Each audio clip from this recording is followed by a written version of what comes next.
تو اب میں بڑے ہی ادب سے ادبی سوسائٹی گورکھپور کے صدر جناب بسم النوری صاحب سے گزارش کروں گا کہ وہ جناب جالم نعمانی صاحب کو سپاس نامہ پہلے مائک کے سامنے آ کر پڑھیں اور پڑھنے کے بعد اپنے سیکریٹری جناب اسرار الحق صاحب کے تعاون سے جناب جالم نعمانی صاحب کو پیش کریں۔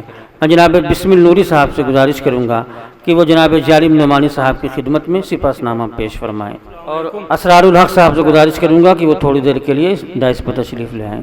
محترم شورائے کرام، معزز سامعین، سپاس نامہ ملاحظہ فرمائیں۔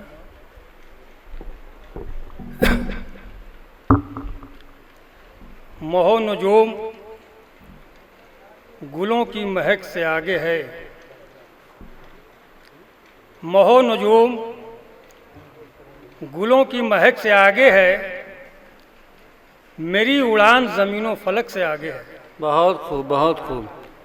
مہو نجوم گلوں کی مہک سے آگے ہے، میری اڑان زمین و فلک سے آگے ہے، شعور و فکر کی دنیا کا بادشاہ ہوں میں، شعور و فکر کی دنیا کا بادشاہ ہوں میں، میرے جنوں کی چمک ہر چمک سے آگے ہے۔ بہت خوب، بہت خوب۔ اس قطع کے خالق جناب جالب نعمانی صاحب ہیں، اور بخدمت عالی جناب محترم قبلہ کے تعلق سے جو تحریر ہے وہ پڑھ کے سنا دے رہا ہوں آپ کو۔ زندگی اللہ تبارک و تعالیٰ کی عطا کردہ ایک عظیم نعمت ہے، اور اس زندگی کو خوشنما بنانے اور اسے نکھارنے اور سنوارنے میں ادب کا بہت بڑا رول ہے، خاص طور سے اردو زبان و ادب کا، کیونکہ اردو صرف ایک زبان ہی نہیں بلکہ ایک مکمل تہذیب ہے جو زندگی کے مختلف شعبوں میں انسان کی رہنمائی کرتی ہے۔ اسی لیے ناقدین کے نزدیک ادب برائے زندگی اور ادب برائے ادب کی بڑی اہمیت ہے۔ ان کے نزدیک کسی ادیب یا شاعر کی وہی قدر و منزلت ہے جو ایک مسلح قوم کی ہے۔ مسلح قوم۔ اردو زبان و ادب کا سلسلہ صدیوں سے رواں دواں ہے، اور عہد در عہد اس کی آبیاری ہوتی رہتی ہے۔ عہد رواں میں اردو کی شعری روایت کو زندہ رکھنے اور مستحکم کرنے میں جناب جالب نعمانی صاحب کا اہم رول رہا ہے، اور اب بھی یہ سلسلہ جاری ہے۔ کسی بھی شاعر یا ادیب کی شخصیت کو مقبول و معروف کرانے میں اس کی ادبی تخلیق کا کلیدی کردار ہوتا ہے۔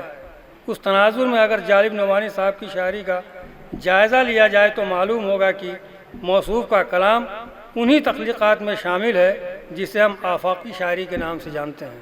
بے شک۔ جالب نعمانی صاحب صرف شاعر ہی نہیں بلکہ شاعر گر بھی ہیں۔ دور حاضر کے بہت سے شعراء آپ کے شاگرد ہیں، اور آپ ان کی بہترین طریقے سے اصلاح فرماتے رہتے ہیں۔ جالب صاحب کا ایک اہم کارنامہ اور ادارہ ارباب سخن کی تشکیل ہے، جسے موصوف نے 1975 عیسوی میں قائم کیا تھا۔ اس وقت سے لے کر آج تک وہ اس ادارے کی سرپرستی فرما رہے ہیں۔ کسی ادارے کو قائم کرنے کے بعد مسلسل 44 برس تک اس کی سرپرستی اور شیرازہ بندی کرنا کوئی معمولی کام نہیں ہے۔ آج جالب صاحب کو علمی اور ادبی حلقوں میں انتہائی عزت و احترام کی نگاہ سے دیکھا جاتا ہے۔ محترم جالب نعمانی صاحب نے اپنی اب تک کی زندگی میں شعر و ادب کی گلکاری اور نو آموز شعراء کی تہذیب و تشویق نیز اردو زبان و ادب کے فروغ میں جو خون جگر صرف کیا ہے، اس کے اعتراف میں انصار ادبی سوسائٹی گورکھپور ان کی خدمت میں یہ سپاس نامہ پیش کر کے فخر محسوس کر رہی ہے، اور یہ پروگرام بعنوان ایک شام جالب نعمانی کے نام ترتیب دینے کا شرف حاصل کر رہی ہے۔ بہت اچھے، بہت خوب۔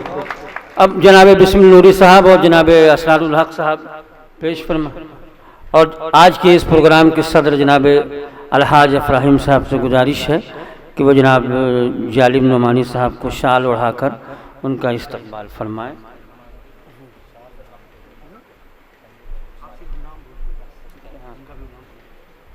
استاد کو دے دیجیے آپ کیا دیں گے؟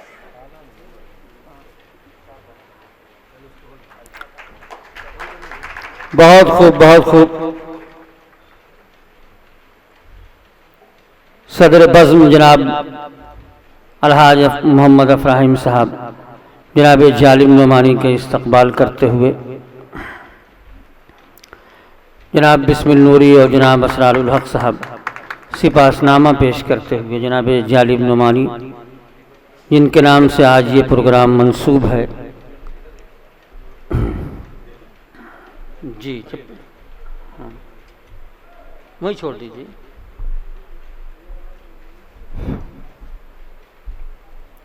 جناب عبداللہ جامی صاحب اپنے استاد جناب جالب نعمانی صاحب کو شال اور ایک اور چیز مومنٹو پیش کرنے جا رہے ہیں.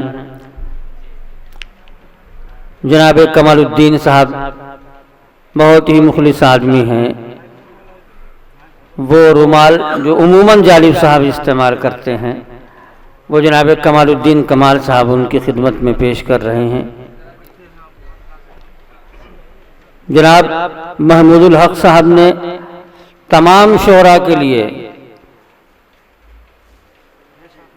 ایک تحفہ رکھا ہوا ہے.